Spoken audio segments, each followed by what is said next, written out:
n minus one into d. ये formula होता है हमारी nth टर्म का, जिसमें से an क्या होता है, an होता है जो हमारी nth टर्म की वैल्यू होती है। तो क्या होता है, value of nth term, value of nth term, ये होती है हमारा an। a क्या होता है, a होता है हमारा फर्स्ट टर्म, n क्या होता है, number of terms, number of term, या वो कौन से नंबर वाली टर्म है, ठीक है। और डी क्या होता है हमारा, कॉमन डिफरेंस, डी होता है हमारा कॉमन डिफरेंस। तो ये फॉर्मूला हम 2-3 क्लासेस से पिछले पढ़ रहे हैं, काफी सारे एग्जांपल्स हमने सॉल्व कर लिए हैं। चलिए अब एक एग्जांपल देखते हैं इस पे। एग्जांपल नंबर 3 क्या गिवन है, फाइंड द अरिथमेटिक प्रोग्रेशन, यानी कि हमें एपी फाइंड करनी है, whose third term is 5 and seventh term is 9, यानी कि जिसकी थर्ड टर्म क्या है, 5 है। अच्छा, क्या कोई भी बच्चा मुझे थर्ड टर्म का फॉर्मूला डायरेक्ट बता सकता है, कोई भी बच्चा? हमने जब जनरल टर्म निकाली थी, जनरल फॉर्म पढ़ी थी, तब हमने सीखा था।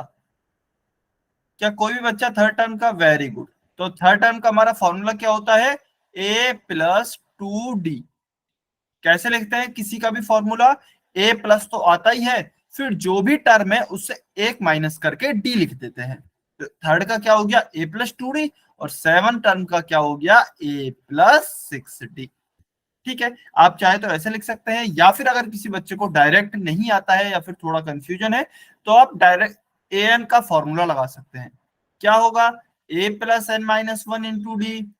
मुझे थर्ड का निकालना है, तो मैं n की जगह क्या लिखूंगा, 3, क्योंकि थर्ड टर्म का निकालना है ना। तो a3 बराबर क्या हो जाएगा, a प्लस, क्योंकि a तो मुझे पता नहीं है तो a की जगह a लिखा, n की जगह क्या लिखा, 3 माइनस वन इंटू डी की जगह d। तो क्या हो गया, a plus 3 minus one 2d। तो ये तो आ गया मेरी थर्ड टर्म का formula, a plus 2d। Same ऐसे ही मैं फॉर्मूला दोबारा से लगाता हूं, an बराबर a plus N minus one into D. अब मुझे क्या निकालना है, सेवंथ टर्म का फॉर्मूला निकालना है, तो n की जगह मैं क्या लिखूंगा, 7 लिखूंगा। तो चलिए n बराबर अगर मैं 7 लिखता हूं, तो a, n की जगह क्या लिखा, 7 बराबर क्या होगा, a की वैल्यू मुझे नहीं पता, n 7 माइनस 1 इंटू डी। तो a7 क्या हो जाएगा, a प्लस 7 माइनस वन क्या हो गया, 6d। तो सेवन टर्म का फॉर्मूला क्या आ गया है, a प्लस 6d, और थर्ड टर्म का आ गया a प्लस 2d। ठीक है ना। तो अगर किसी बच्चे को डायरेक्ट नहीं भी आता है तो आप इस फॉर्मूले से निकाल सकते हैं। अब देखिए हमें क्वेश्चन में क्या गिवन है, क्वेश्चन में गिवन है थर्ड टर्म है 5। तो यहाँ पे हम क्या लिखेंगे, थर्ड टर्म का फॉर्मूला है a प्लस 2d। तो मुझे a प्लस 2d बराबर कितना दिया गया है, 5, और उसके बाद मुझे 7 टर्म दी गई है। 7 टर्म क्या दी गई है, एक मिनट, ये 5 है, और 7 टर्म मुझे क्या दी गई है, 7 टर्म इज 9। तो मुझे मेरी 7 टर्म दी गई है a प्लस 6d बराबर 9। तो ये मेरे पास दो इक्वेशन मुझे दी गई है। हाँ जी, ऋतुराज की आईडी से स्टूडेंट है, बेटा कुछ पूछना है आपको? नहीं, ठीक है, आगे चलते हैं। तो मैं एक काम क्या करूं, ऊपर वाली टर्म में से नीचे वाली टर्म घटा दूं, या सॉरी, ऊपर वाली इक्वेशन में से नीचे वाली इक्वेशन को घटा देता हूं, ठीक है ना। तो चलिए घटा देते हैं, ऊपर वाली में से नीचे वाली घटाई, तो कैसे घटाते हैं, इस नीचे वाली के साइन चेंज हो जाएंगे, a का साइन चेंज कर दिया, 6d का चेंज कर दिया, 9 का भी चेंज कर दिया।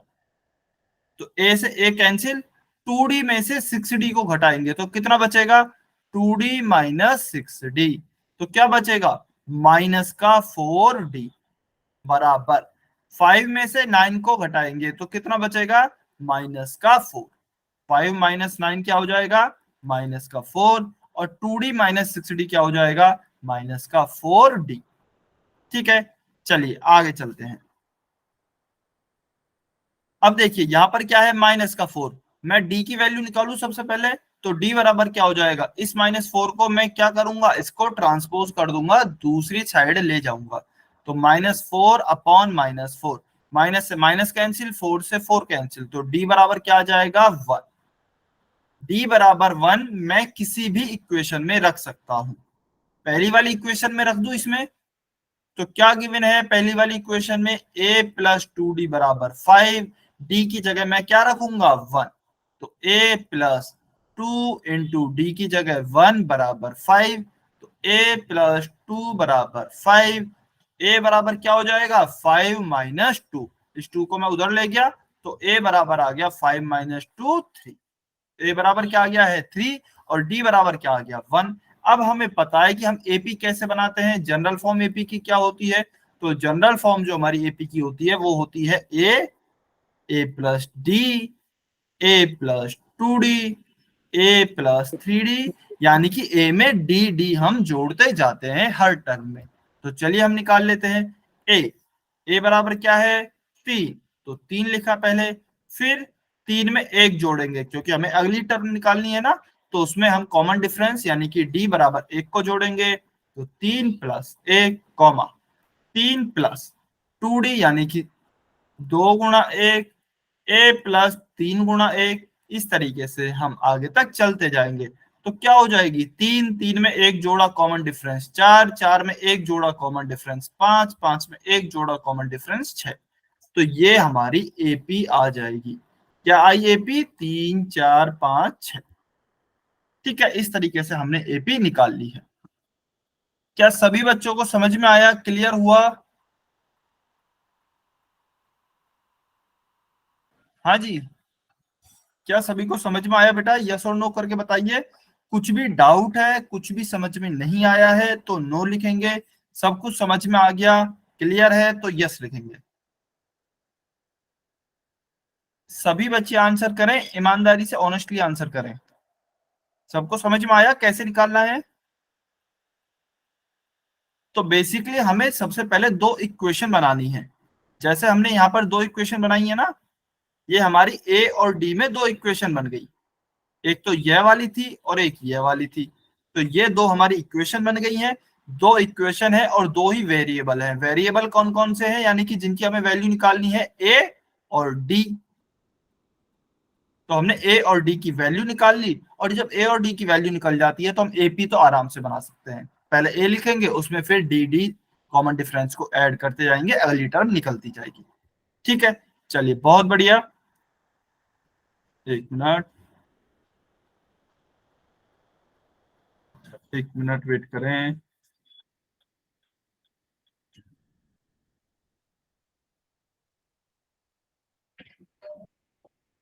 अच्छा, वैसे इसका आंसर,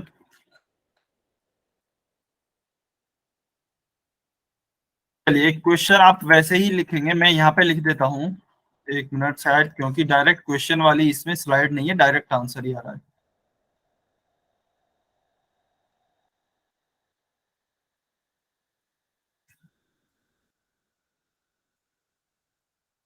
एक मिनट वेट करें सभी बच्चे।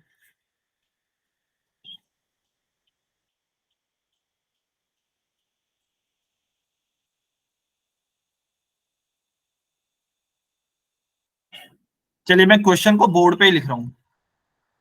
ठीक है, क्वेश्चन है आपका 10वां क्वेश्चन है L2M05 question 10।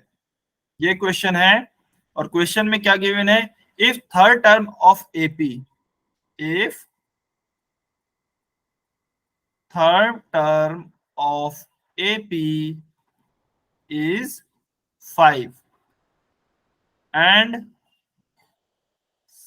seventh term of an AP is 13. Find the common difference of AP. Find the common difference of AP. यानी कि एक एपी है जिसकी थर्ड टर्म है 5 और सेवन टर्म है 13, तो we have to find the common difference of AP. इसका आंसर आपको पोल में करना है। ऑप्शन में नीचे लिख रहा हूं ए बी सी डी, इसका आंसर आप पोल में करेंगे। ऑप्शन है आपके 1 2 3 4। Option is 1 2 3 4। अच्छा, कुछ बच्चे सोच रहे होंगे कि सर काफी बच्चों ने तो ऑप्शन, हाँ जी, तो मुझे यही पता था कि काफी बच्चे डायरेक्ट लिखेंगे आंसर। काफी बच्चों ने आंसर क्योंकि देख लिया है, गलती से स्लाइड दिख गई है, तो मैंने ऑप्शन चेंज करके लिख सकता हूं मैं। ऑप्शन ऊपर नीचे कर दिए हैं, तो आपको आंसर निकालना ही पड़ेगा। ठीक है, तो सभी निकाल के देखें आंसर। हो सकता है कि आपने जो आंसर देखा है और जो निकले आपका वो अलग अलग हो। तो सभी बच्चे पोल में आंसर करेंगे, सॉल्व करेंगे। ठीक है। अच्छा, जरूरी नहीं है अलग ही हो सकता है कि सेम क्वेश्चन के सेम ऑप्शन रखे हो, या फिर ऑप्शन चेंज कर दिए हो, या फिर क्वेश्चन चेंज कर दिया हो, तो कुछ भी हो सकता है। आपको फिर से सॉल्व करना ही पड़ेगा। ठीक है। सभी बच्चे सॉल्व करेंगे, पोल में आंसर करेंगे।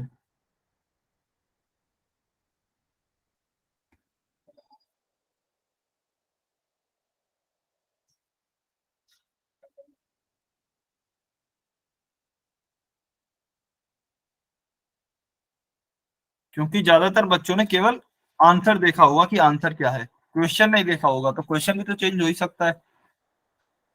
ठीक है, तो इसलिए सॉल्व तो आपको करना ही पड़ेगा।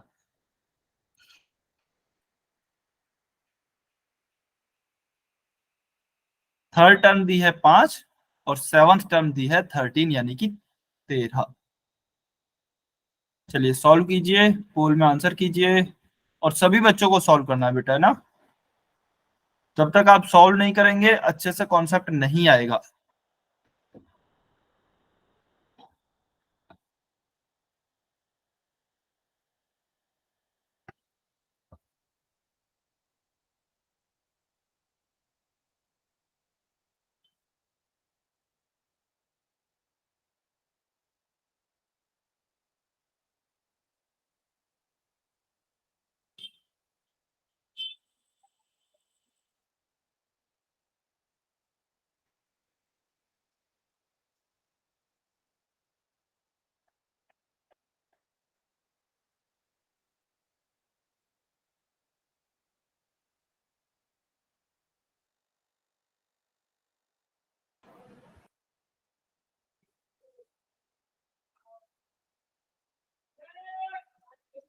काफी कम बच्चों ने अभी तक आंसर किया है। सभी बच्चे सॉल्व करें, पोल में आंसर करें। अच्छा, कोई बात नहीं, अगर थोड़ा टाइम ज्यादा लग रहा है तो कोई बात नहीं, लेकिन कोशिश करें कि सब सॉल्व करें और सही आपका आंसर आए।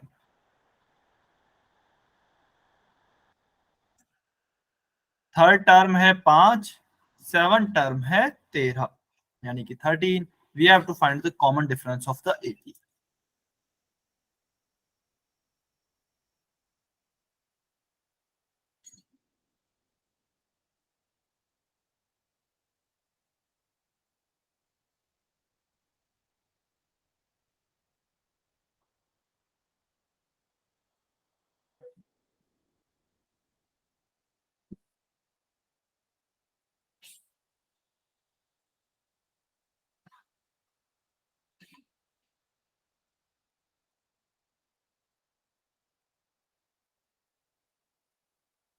चलिए लास्ट 1 मिनट, 1 मिनट और वेट कर रहे हैं।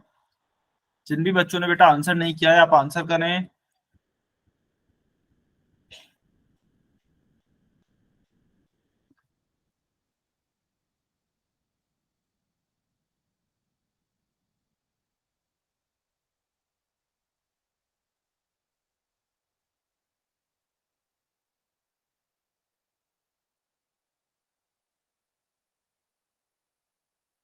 सर पोल रिजल्ट शो नहीं कर रहे हैं।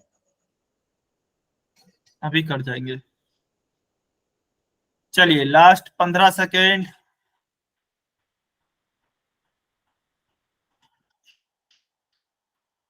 हाँ जी, ऋतुराज की आईडी से जो स्टूडेंट है, कुछ पूछना है क्या आपको?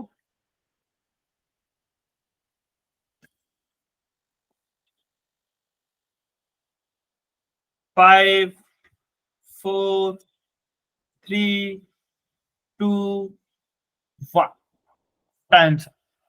चलिए अभी हम पोल को एंड कर रहे हैं। तो जो भी बच्चे पोल में आंसर नहीं कर पाए अभी कमेंट में आंसर कर सकते हैं। देखिए क्या गिवन है क्वेश्चन में, बहुत ही आसान क्वेश्चन है।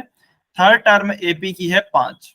तो मैं डायरेक्ट लिख रहा हूँ अब थर्ड टर्म का फॉर्मूला, क्योंकि अभी हमने जस्ट सीखा है। ठीक है ना। तो क्या होता है थर्ड टर्म का फॉर्मूला? हम सबको पता है, ए प्लस 2 डी। कैसे आया? क्योंकि तीसरी टर्म पूछी है तो ए प्लस तो आता ही है, और जो टर्म पूछी है उसमें से एक माइनस करके डी लिख देते हैं। तो तीसरी पूछी है, तो तीन में से एक घटाया, 2, और डी की जगह डी। सेम ऐसे ही 7 टर्म का फॉर्मूला क्या हो जाएगा, ए प्लस तो लिखते ही है, फिर जो भी टर्म पूछे उसमें से एक घटाएंगे, तो 7 में से एक घटाया तो 6, और डी की जगह डी। ठीक है, तो ये हमने फॉर्मूला लिख दिए। चलिए अब क्वेश्चन को एक बार दोबारा रीड आउट करते हैं। थर्ड टर्म है 5, तो मुझे मतलब क्या दिया है, A3, थर्ड टर्म दी है 5, और A3 का फॉर्मूला क्या होता है, A प्लस 2D, तो ये मुझे दिया है 5 के बराबर। तो ये तो आ गई मेरी इक्वेशन नंबर 1। ठीक है, चलिए सेकंड इक्वेशन क्या दी है, सेवंथ टर्म है 13, तो A7 मुझे दिया गया है 13। A7 का फॉर्मूला क्या होता है, A प्लस 6D बराबर क्या हो गया, 13। तो मेरी दूसरी इक्वेशन आ गई है ये। ठीक है, दो इक्वेशन है, दो ही वेरिएबल है A और D। चलिए फाइंड आउट करते हैं। तो मैं एक काम करता हूं, सबसे पहले इस वाली इक्वेशन को लिख लेता हूं, A प्लस, या फिर ऐसे कर लेते हैं, दूसरी इक्वेशन में से पहली इक्वेशन को माइनस कर देते हैं। तो पहले क्या है, A प्लस 6D बराबर 13, और दूसरी क्या है, A प्लस 2D बराबर 5। तो दूसरी इक्वेशन में से मैं पहली को घटा रहा हूं, किसी भी इक्वेशन में से किसी को भी घटा सकते हैं, कोई दिक्कत नहीं है। पहली में से दूसरी घटा लीजिए, दूसरी में से पहली घटा लीजिए, या अगर आप सब्सटीट्यूशन मेथड से करना चाहते हैं तो उससे कर सकते हैं, कोई भी परेशानी नहीं है। ठीक है, तो मैं इसको घटा रहा हूं, तो नीचे के साइन चेंज हो जाएंगे, नीचे वाली इक्वेशन के। इस ए को मैंने क्या किया, माइनस, 2D को क्या किया, माइनस, 5 को क्या किया, माइनस। तो ए को ए से कैंसिल आउट कर दिया, 6D में से 2D को सब्ट्रैक्ट किया, तो कितने बचेंगे, 6D माइनस 2D बराबर कितना हो जाएगा, 4D। 13 माइनस 5, 13 में से 5 को सब्ट्रैक्ट किया तो कितना आएगा, 8। तो D बराबर क्या हो जाएगा, 8। 4 को मैं दूसरी साइड लेके गया तो 8/4, 8/4 क्या होगा, 2। ठीक है, क्योंकि क्या होता है, 4 2 8, तो हमारी डी की वैल्यू क्या आ गई है, 2। डी की वैल्यू 2, ऑप्शन बी सही आंसर है। ठीक है ना, मैंने सेम क्वेश्चन दिया था, सेम ही ऑप्शंस थे, कुछ भी चेंज नहीं किया था। ठीक है ना, हाँ जी, फिर भी कुछ बच्चों ने इसमें गलती की है, तो मुझे पता था अगर मैं ऐसा नहीं बोलूंगा झूठ, तो सभी बच्चों का आंसर सही हो जाएगा। सभी बच्चों ने देख लिया था ऑप्शन बी है, तो सभी बच्चे बी ऑप्शन टिक कर देंगे। ठीक है, तो इसका आंसर ऑप्शन बी है। डी बराबर 2 आ गया। अगर इनकेस हमसे ए पूछा होता या फिर एपी पूछी होती, तो आप डी की वैल्यू उठाकर किसी भी इक्वेशन में रख सकते हैं, चाहे पहली में रख दीजिए डी, चाहे दूसरी में रख दीजिए डी की वैल्यू, आपका आंसर आ जाएगा ए का। ठीक है ना, दोनों से सेम ही आएगा, किसी भी इक्वेशन में रखिए। चलिए, कोई डाउट है क्या यहाँ पे, अगर कोई डाउट है तो वो बच्चा जल्दी से कमेंट या अनम्यूट करके बताए, नहीं तो फिर हम आगे चलते हैं। तो इसका आंसर हो गया ऑप्शन बी। ठीक है, चलिए बहुत बढ़िया, कोई डाउट नहीं है। क्वेश्चन नंबर 11, इसको सॉल्व कीजिए। Question 11,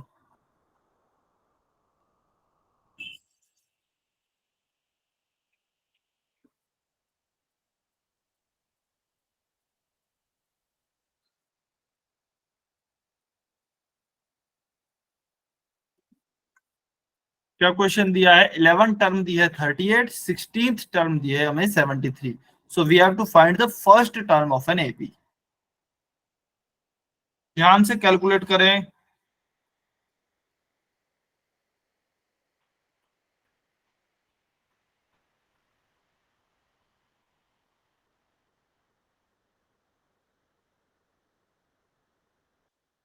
11 term of an AP is 38 and 16th term is 73. So we have to find the first term of AP.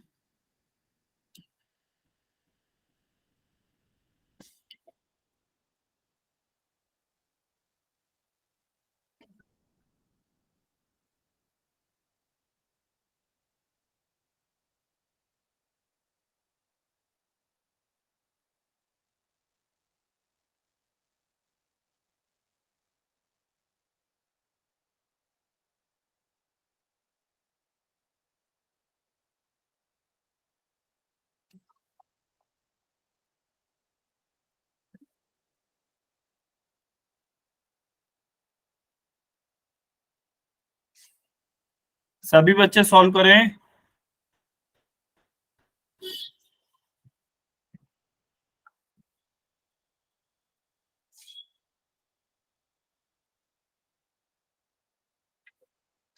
सभी को सॉल्व करना है।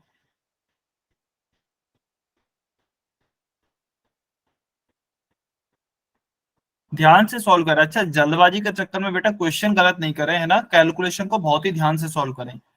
जब भी आप इक्वेशंस को सब्ट्रैक्ट करें या फिर जो नंबर्स हैं उनको एक साइड से दूसरी साइड में ले जाएं, यानी कि ट्रांसपोज करें जब उनका, तो बहुत ही ध्यान से करें, है ना, साइंस को। साइन मतलब चिन्हों को, तो चिन्हों को चेंज करना है, उनका बहुत ध्यान रखें।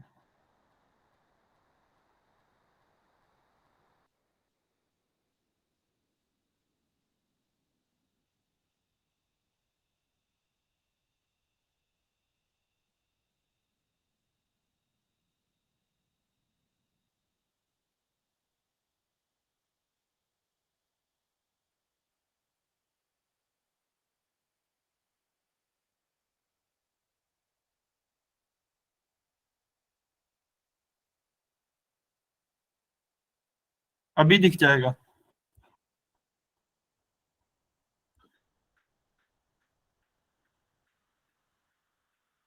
काफी बच्चों को बेटा गलत आंसर आ रहे हैं, ऐसा क्यों? ध्यान से सॉल्व नहीं कर रहे हैं क्या आप लोग? 11 टर्म हमें दी गई है 38, 16th टर्म दी गई है 73। तो we have to find the first term of AP. क्या गिवन है, क्या पूछा गया है, ये ध्यान से देखें क्वेश्चन में।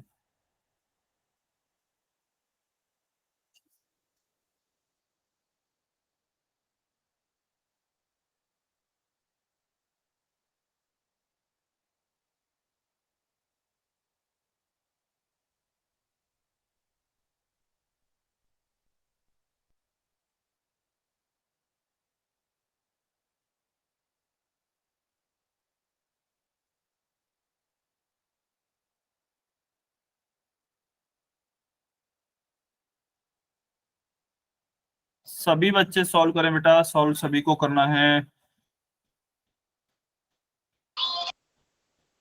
कुछ बच्चे आंसर नहीं कर रहे हैं, सभी आंसर करेंगे।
सभी बच्चे सॉल्व करेंगे बेटा।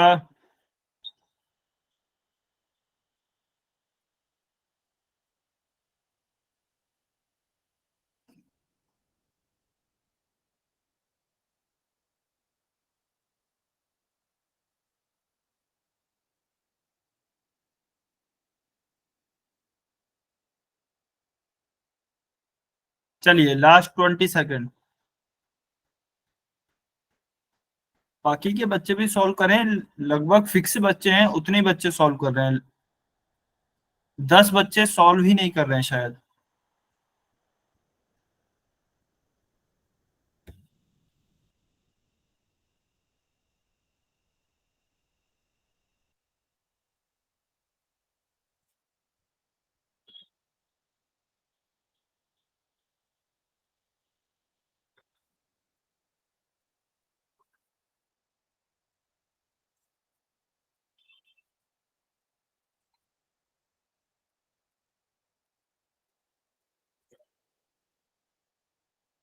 15 सेकेंड्स मोर।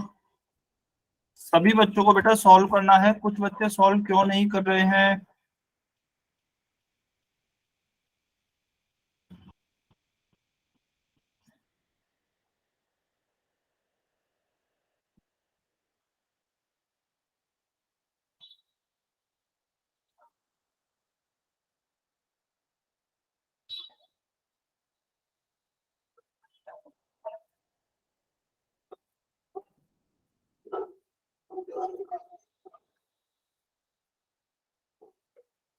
ठीक है, चलिए last 5 second. 5 4 3 2 1, time up.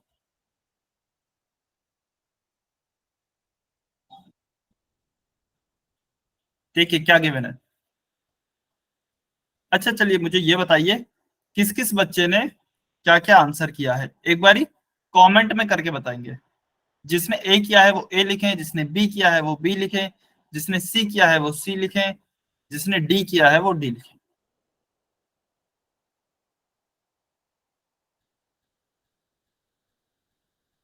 Okay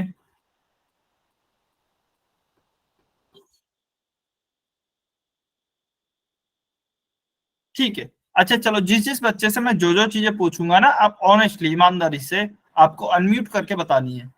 अच्छा देखिए, बिल्कुल भी शर्माना नहीं है, या फिर ये नहीं सोचना है कि मेरा गलत होगा सही होगा, कोई मेरे बारे में क्या सोचेगा, है ना। ऑनेस्टली हमको बताना है जैसे भी हमने सॉल्व किया। अगर कुछ गलती भी हुई तो हमको पता ही लगेगा, उससे हम आगे गलती नहीं करेंगे, ठीक है ना। चलिए, रोशन लाल की आईडी से जो स्टूडेंट है, बेटा बताइए हमें 11वां पद दिया गया है 38, तो इसकी इक्वेशन क्या बनेगी। 11वें पद का फॉर्मूला क्या होगा।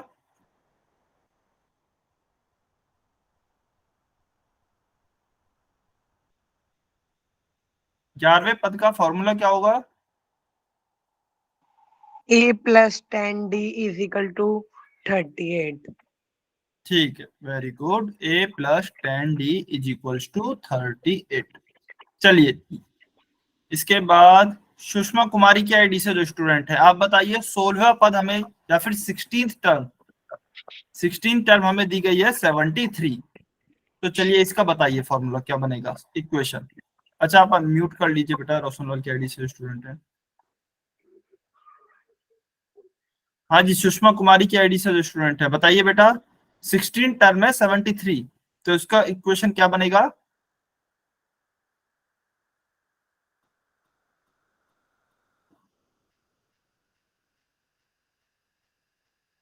सुषमा कुमारी की आईडी से जो स्टूडेंट हैं जल्दी से बताइए।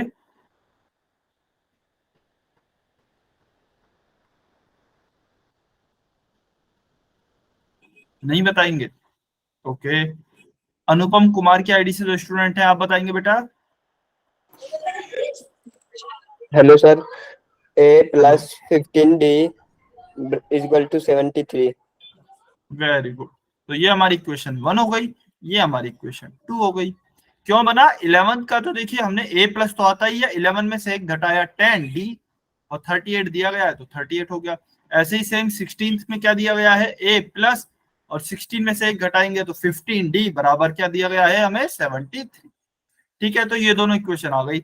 चलिए अब सॉल्व कर लेते हैं। तो मैं एक काम करूं, दूसरी में से पहली वाली इक्वेशन को सब्ट्रैक्ट कर दूं, 2 माइनस 1 कर देता हूं।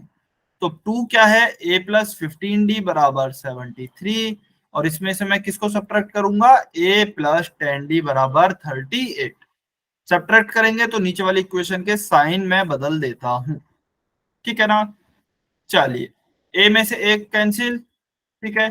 15D में से 10D सब्ट्रैक्ट करेंगे, तो 15 माइनस 10 क्या हो जाएगा 5D बराबर 73 में से 38 सब्ट्रैक्ट किया तो क्या आएगा, 13 माइनस 8 5, 6 माइनस 3 3, तो ये आ गया 35।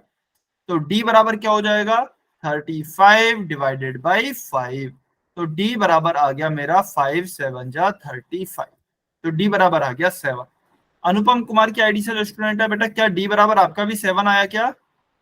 Yes sir. ठीक है, तो इसके बाद चलिए मुझे बताइए आपने कैसे सॉल्व किया। सर हमने कॉमन निकाल लिया था, फर्स्ट निकालना भूल गए। क्या निकाल लिया था बेटा। सर हमने कॉमन निकाल लिया था, इसका फर्स्ट पे निकालना था। आपने कॉमन निकाल लिया था मतलब मैं समझ नहीं रहा हूं, हमें फर्स्ट टर्म निकालनी थी, आपने फर्स्ट टर्म नहीं निकाली है क्या। यस सर, क्या निकाला फिर। डिफरेंस निकाले थे, कॉमन डिफरेंस। अच्छा, तो कॉमन डिफरेंस, तो आपने ऑप्शन सी आंसर किया है ना, तो कॉमन डिफरेंस ये तो -7 है, जबकि ये तो 7 है। Yes sir. अच्छा, आपने 7 जल्दबाजी में -7 पे कर दिया, ठीक है। तो देखिए यहाँ से हमें क्या सर सीखने को मिलता है सभी बच्चों को, ठीक है ना।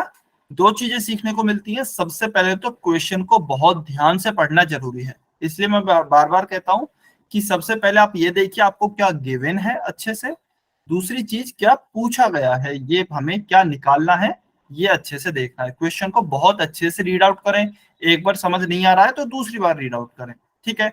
दूसरी चीज क्या है कि ऑप्शंस को ध्यान से देखें अगर ऑप्शन है, क्योंकि बहुत ही हल्के फुल्के से डिफरेंस के साथ ऑप्शन गलत हो जाते हैं। तो अभी अनुपम कुमार की आईडी से जो स्टूडेंट है, देखिए उन्हें आता है क्वेश्चन। जिन बच्चों ने यहां तक सॉल्व कर लिया है या फिर जिन भी बच्चों ने ऑप्शन सी आंसर किया है उन्हें यह क्वेश्चन आता है, ये क्वेश्चन को वो आराम से सॉल्व कर सकते हैं, ठीक है। लेकिन उन्होंने क्या किया है, उन्होंने जल्दबाजी में गलती कर दी है। डी या तो उन्होंने डी बराबर 7 देखा और उन्हें लगा होगा कहीं माइनस प्लस की गलती हुई होगी, उन्होंने ऑप्शन सी आंसर टिक कर दिया, ठीक है ना। जबकि हमसे डी पूछा ही नहीं गया है, हमसे पूछा ही ए गया है, ठीक है।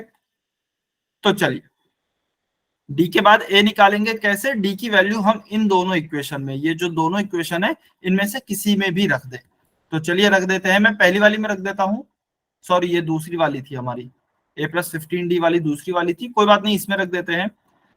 तो ए प्लस 15 डी बराबर क्या है 73, ए प्लस 15 इंटू डी, डी की जगह वैल्यू रखी 7 बराबर 73, ए प्लस 15 7 जा कितना होता है 5 7 जा 35, 5 3 एंड 7 1 जा 105 इज इक्वल्स टू 73। ए बराबर क्या होगा 105 को उधर ले जाऊं 73 और 105 यहाँ प्लस का है, दूसरी साइड जाएंगे तो माइनस का हो जाएगा, तो ये हो जाएगा माइनस 105। ए बराबर कितना हो जाएगा हमारा -32, ए बराबर क्या आ गया -32, मतलब ऑप्शन बी हमारा सही आंसर है, option B is our correct answer, ठीक है। तो बेटा इसलिए मैं कह रहा था बहुत ही ध्यान से कि आप क्वेश्चन को बहुत ध्यान से पढ़ें, ऑप्शंस को ध्यान से देखें और सॉल्व करते हुए भी ध्यान रखना है, ठीक है ना। एंड उससे भी अच्छी बात यह है कि आपने अनम्यूट करके बताया कि सर मैंने ऐसे सॉल्व किया है, मुझे मेरी गलती पता लग गई है, तो ये बहुत अच्छी बात होती है।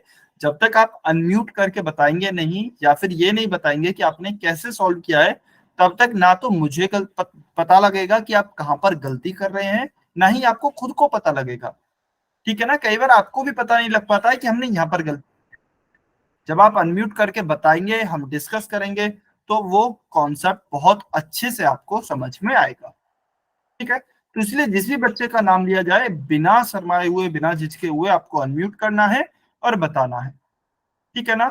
हम यहाँ पर समझने के लिए हैं। हाँ जी अनिकेत रीगल की आईडी से जो स्टूडेंट है, आपको कुछ पूछना है क्या, आपने एड्रेस किया है नहीं, ठीक है चलिए कोई बात नहीं, तो इसका आंसर हो गया option B, last term of an AP. हमारा नेक्स्ट टॉपिक है last term of an AP. Last term का मतलब क्या है, लास्ट टर्म में है इसका मतलब ये है कि हमारी जो एपी होगी वो फाइनाइट होगी या इनफाइनाइट होगी। चलिए ये बताइए ये टॉपिक किस टाइप की एपी के लिए है, फाइनाइट एपी के लिए है या फिर इनफाइनाइट एपी के लिए है। ए बी करके बता दीजिए, ऑप्शन ए है ये, ऑप्शन बी है ये, कमेंट में बताइए ये वाला टॉपिक हमारा किस टाइप की एपी के लिए काम करेगा, last term of an AP. Okay infinite infinite ठीक है, ओके ध्यान से थोड़ा सोचें फिर बताएं कि ये हमारा जो टॉपिक है वो किस टाइप की एपी के लिए काम करेगा।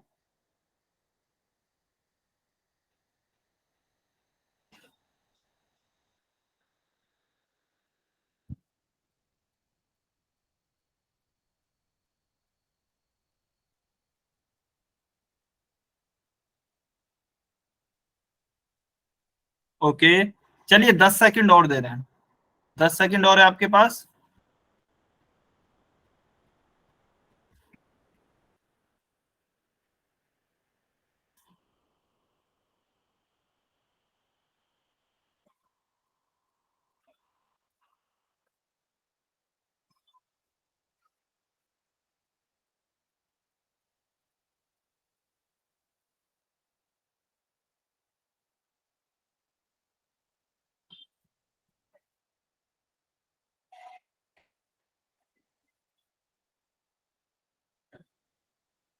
ठीक है, हाँ अभी सही आंसर आने लगा है। ए, बिल्कुल। तो देखिए ये टॉपिक बिल्कुल बहुत सही, ये हमारा फाइनाइट एपी के लिए काम करेगा। क्यों? क्योंकि लास्ट टर्म की हम जब बात कर रहे हैं, लास्ट टर्म यानी कि जो सबसे एंड में टर्म आ रही है, तो इनफाइनाइट एपी में तो हम जानते ही नहीं है एंड टर्म कौन सी होगी, लास्ट वाली टर्म, क्योंकि वो तो इनफाइनाइट होती है, हमें पता ही नहीं है उसमें नंबर ऑफ टर्म्स कितनी है, उसके लास्ट में तो डॉट डॉट डॉट रहता है कि आगे तक चलती जा रही है, तो हम उसकी बात ही नहीं कर सकते हैं। हाँ फाइनाइट एपी में हमें पता होता है कि इतनी ही टर्म है और यहाँ तक टर्म है, तो हम लास्ट टर्म के बारे में केवल फाइनाइट एपी में ही बात कर पाएंगे। ठीक है, चलिए तो last term of an AP क्या होता है? देखिए लास्ट टर्म ऑफ एपी होता है, मान लीजिए कोई एपी है जिसमें एन टर्म्स है, जिसमें एन यानी कि हो सकता है 5 हो, 10 हो, 15 हो, 17 हो, अच्छा इंग्लिश में 5 हो, 10 हो, 15 हो, 17 हो, तो कितनी भी टर्म्स हो सकती हैं। तो लास्ट टर्म क्या होती है? लास्ट टर्म उस एपी की होगी ए एम बराबर a plus N minus one into D. अब आप कहेंगे सर ये तो एन टर्म का फॉर्मूला है। हाँ बिल्कुल वही फॉर्मूला काम करेगा। जैसे फॉर एग्जांपल मान लेते हैं कोई एपी है जिसमें 5 टर्म है टोटल, तो उसकी लास्ट टर्म कौन सी हुई? 5वीं हुई। किसी एपी में 10 टर्म है तो उसकी लास्ट टर्म कौन सी हुई? 10वीं टर्म हुई। तो अगर किसी एपी में एन टर्म्स है तो उसकी लास्ट टर्म कौन सी होगी? एनवी टर्म ही होगी या फिर एनथ टर्म ही होगी। ठीक है ना? अच्छा अब लास्ट टर्म को हम किससे डिनोट करते हैं, किससे शो करते हैं? या तो हम शो करते हैं ए एम से, या फिर हम शो करते हैं एल से, स्मॉल एल से। तो जहां भी आपको ए एम या फिर स्मॉल एल लिखा मिल जाए आप समझ लेना ये लास्ट टर्म है। ठीक है ना? चलिए आपको कुछ क्वेश्चन करते हैं, कुछ एग्जांपल करते हैं, उनसे और अच्छे से समझ में आएगा। तो फॉर्मूला हमारा वही रहने वाला है same, a plus N minus one into d. ठीक है ना? जहाँ पे ए वही फर्स्ट टर्म है, डी वही कॉमन डिफरेंस है, और ए एम या फिर यहाँ पे अगर एल भी हुआ तो इसका मतलब होता है लास्ट टर्म। ठीक है ना? चलिए क्या एग्जाम्पल दिया गया है हमें, सबसे पहले हम ये वाला देखते हैं, फर्स्ट वाला example, find the number of terms in given AP. A M होगा, ए एम होगा। अच्छा अब आपको कंफ्यूजन हो सकता है, देखिए ए एन बराबर a plus N minus one into d, आपने ये पहले पढ़ा है। अभी आपने पढ़ा है ए एम बराबर a plus N minus one into d. ठीक है ना? इसको चलिए कंफ्यूजन को मिटाने के लिए मैं एक काम करता हूं, इसको है ना ऐसे लिख देता हूं, इसको थोड़ा सा आपको कंफ्यूजन नहीं हो, एन माइनस वन को मैं एक काम करता हूं ऐसे लिख देता हूं, एस माइनस एस, एस से लिख दिया मैंने, S minus one into d. ठीक है, अब समझिए क्या सिस्टम है। ए एन बराबर a plus N minus one into d, ये कब यूज होगा? किसी भी एपी में कोई भी टर्म निकालनी है, मान लेते हैं nth टर्म निकालनी है, कोई भी किसी भी एपी में मान लेते हैं 20 टर्म है, मुझे 10वीं निकालनी है, तो मैं ये वाला फॉर्मूला इजीली यूज कर सकता हूं, जहां पे n बराबर क्या हो जाएगा? 10 हो जाएगा। ठीक है ना? ये वाला फॉर्मूला यूज कब करना है? मान लेते हैं किसी भी एपी में टोटल s टर्म है। s का मतलब क्या है? नंबर ऑफ टर्म्स, हो सकता है 10 हो, 20 हो, 50 हो, 100 हो, कोई भी टर्म हो। तो किसी भी एपी में अगर s टर्म है तो लास्ट टर्म उसकी कैसे कैलकुलेट होगी? लास्ट टर्म उसकी कैलकुलेट होगी a plus S minus one into D से। ठीक है, और इस टर्म को हम क्या नाम देते हैं? इसको हम डिनोट करते हैं एल से। एल मतलब लास्ट टर्म, एल मतलब क्या हो गया? लास्ट टर्म बराबर किसके होगी? a plus S minus one into D के। ठीक है ना? अच्छा एक एग्जाम्पल से समझ लेते हैं, हो सकता है आपको थोड़ा सा इसमें कंफ्यूजन हो रहा हो। देखिए मान लेते हैं कोई टर्म है, कोई सॉरी एपी है 2 4 6 8। ठीक है, इस तरह की एक एपी है और इसमें हमसे कहा गया है टोटल 50 टर्म है। तो लास्ट टर्म बताइए, तो लास्ट टर्म बताइए, टोटल 50 टर्म है, इसका मतलब समझिए क्या हुआ। टोटल 50 टर्म है तो लास्ट टर्म कौन सी होगी? 50वीं टर्म ही तो होगी लास्ट टर्म। ठीक है ना? लास्ट टर्म भी तो 50वीं टर्म ही होगी। तो अल्टीमेटली क्या हुआ? मुझे 50वीं टर्म निकालनी है। अल्टीमेटली क्या हुआ? मुझे 50वीं टर्म निकालनी है। अब 50वीं टर्म निकालनी है तो इसको मैं ऐसे भी तो समझ सकता हूं, ये मुझे एपी दी गई है, मुझे nth टर्म निकालनी है। nth टर्म कौन सी है? 50। nth टर्म कौन सी है? 50। n की वैल्यू क्या है? 50। तो मुझे 50वीं टर्म निकालनी है, तो फॉर्मूला तो सेम ही रहेगा, a plus n minus one into D. तो इसको आप क्या नाम दे सकते हैं, क्योंकि ये हमारी जो nth टर्म है वही लास्ट टर्म भी है, जो nth टर्म है मेरी वही लास्ट टर्म भी है। अब चाहे तो आप इसको a 50 लिख लीजिए, क्योंकि ये हमारी लास्ट टर्म भी है, तो इसको मैं l भी लिख सकता हूँ, इसको मैं क्या l भी लिख सकता हूँ, क्योंकि यही लास्ट टर्म है ना, इसीलिए।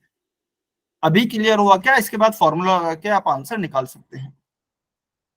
हाँ जी, अमित मिश्रा की आईडी से और बाकी बच्चों को अभी क्लियर है कि फॉर्मूला सेम क्यों आया? Yes sir. Yes sir.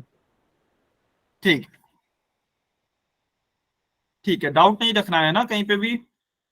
चलिए, तो क्या गिवन है, we have to find the number of terms of an AP. तो नंबर ऑफ टर्म्स हमें निकालनी है।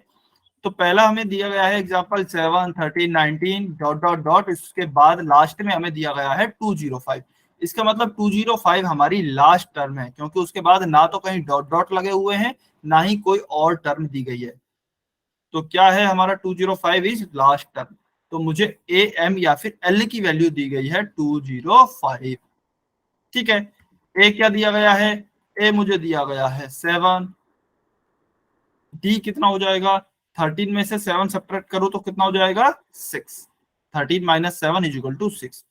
चलिए, फॉर्मूला क्या होता है, सेम लास्ट टर्म का ही वही फॉर्मूला होता है, एल बराबर ए प्लस या तो N minus one into D लिख लीजिए, या फिर कुछ भी लिख सकते हैं, एम लिख लीजिए, एन लिख लीजिए, कुछ भी लिख सकते हैं।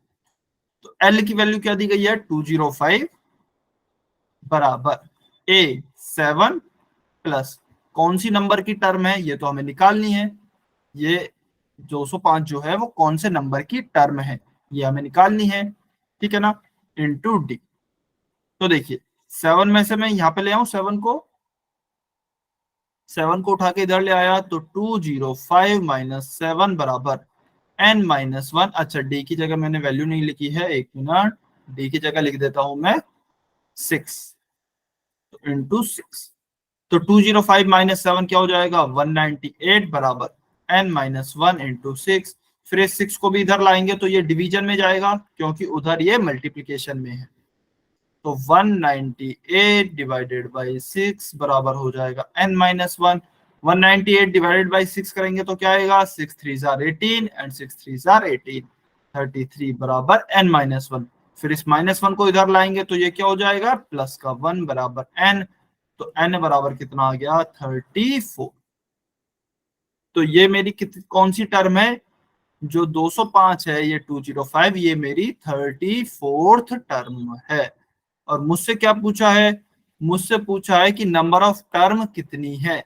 तो जब ये मेरी जो लास्ट टर्म है वो 34th टर्म है, तो टोटल टर्म कितनी हुई, टोटल 34 हुई, तभी तो ये लास्ट टर्म है। तो इसलिए हम कहेंगे कि इसमें टोटल 34 टर्म्स हैं। क्या सभी बच्चों को समझ में आया, यस और नो? कमेंट में आंसर करें।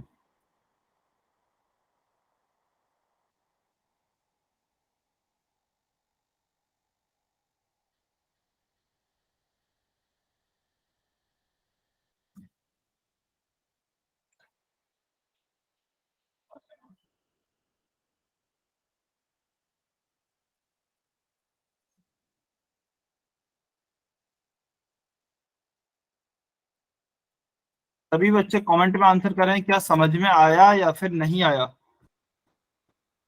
ठीक है, समझ में आया सभी को, बहुत बढ़िया, वेरी गुड। नेक्स्ट क्वेश्चन आपकी स्क्रीन पे लिखा हुआ है ऑलरेडी। सेकंड एग्जांपल सॉल्व कीजिए, कमेंट में ही आंसर करना है, सॉल्व भी आप ही को करना है। लास्ट टर्म दी गई है माइनस का 31, लास्ट टर्म माइनस 31 गिवन है। बताइए इसमें कितनी नंबर ऑफ टर्म्स होंगी।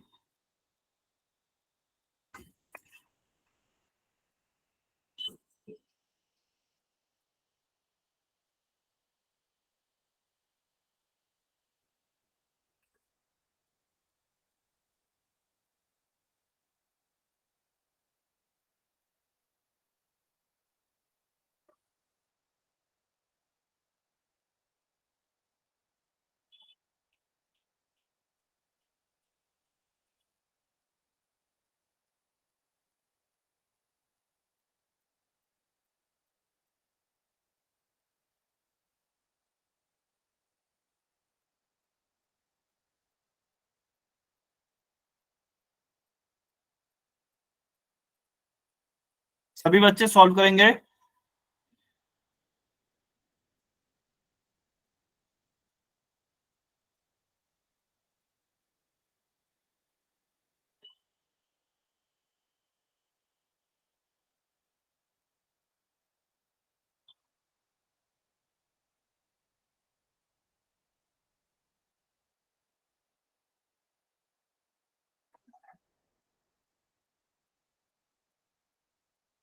सभी बच्चे सॉल्व करें, कमेंट में आंसर करें।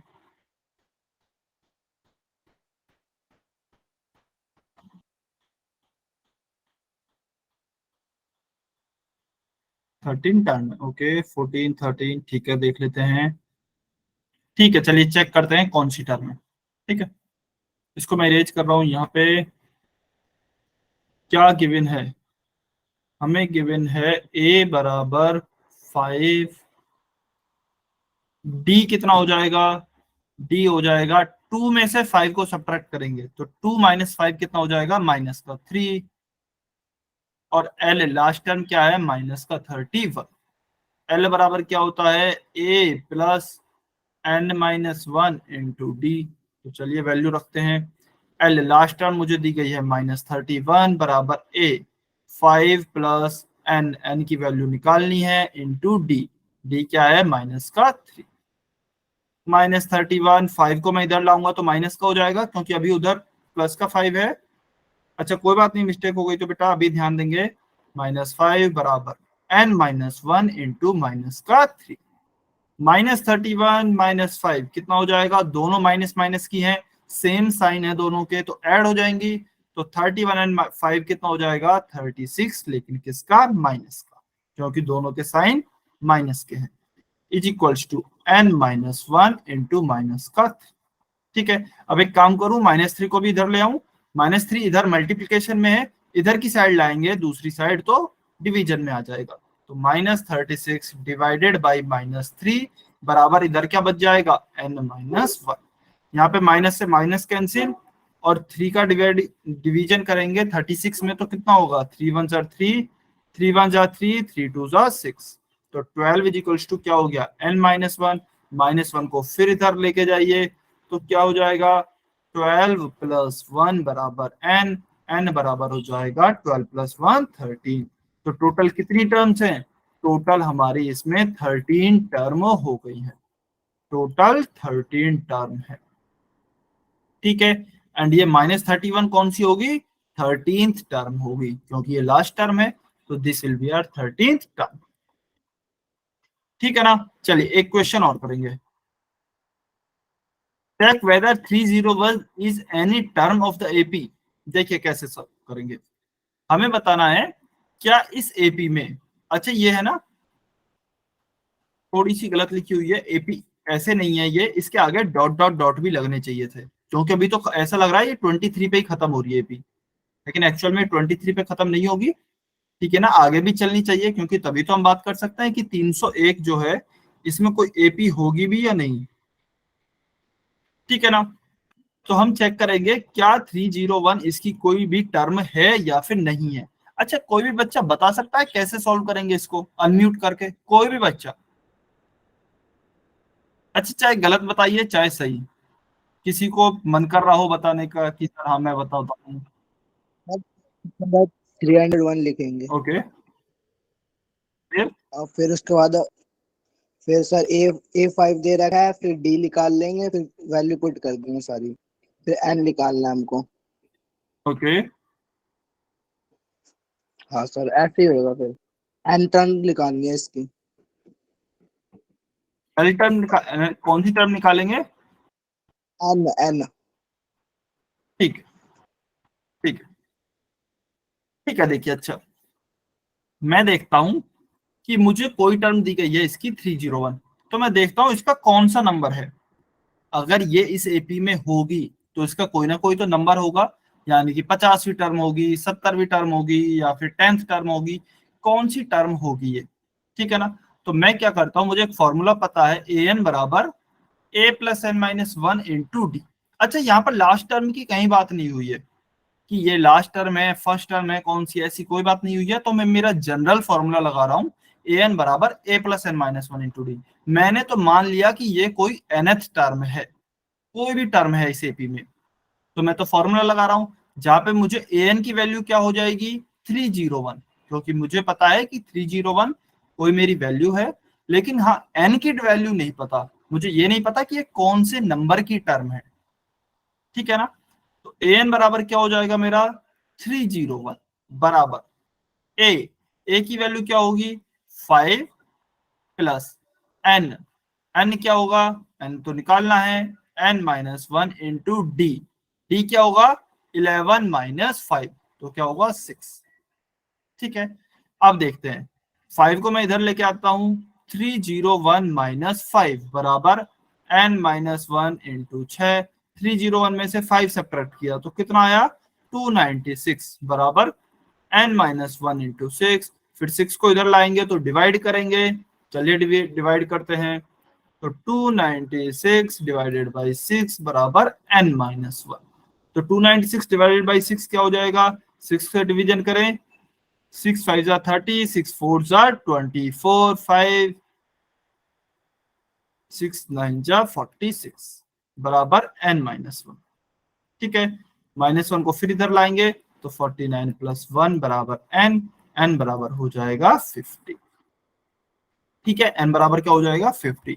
तो हाँ इसका मतलब क्या हुआ कि ये जो हमें टर्म दी गई है 301, ये इसी एपी की एक टर्म है, और कौन सी टर्म है 50वीं टर्म है, 50th टर्म है ये, ठीक है ना।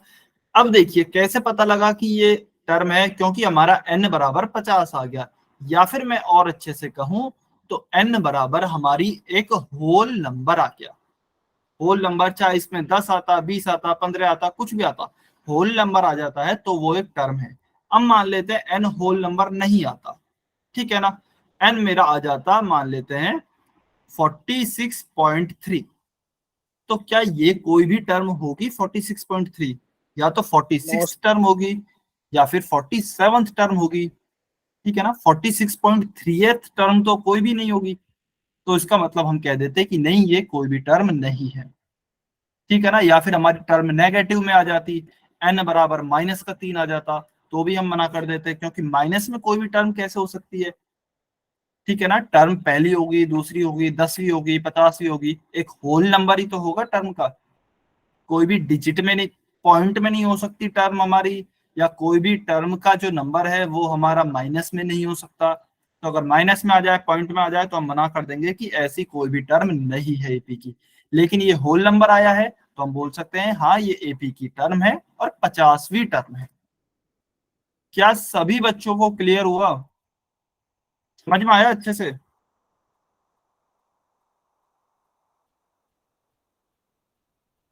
जल्दी से बताइए, समझ में आया? कृष्ण कुमार की आईडी से स्टूडेंट है, मैं पूछ रहा हूँ बेटा समझ में आया क्या ये कैसे निकालते हैं? अच्छा, या फिर जो भी आज पढ़ा उसमें किसी बच्चे को कोई डाउट हो तो आप पूछ सकते हैं, और अगर कोई भी डाउट नहीं है, सब कुछ क्लियर है, तो आप जा सकते हैं। आपकी आज की क्लास यहीं तक थी, लेकिन अगर कुछ भी डाउट है तो बेटा पूछ के जाना है ना, ऐसे ही नहीं जाना है।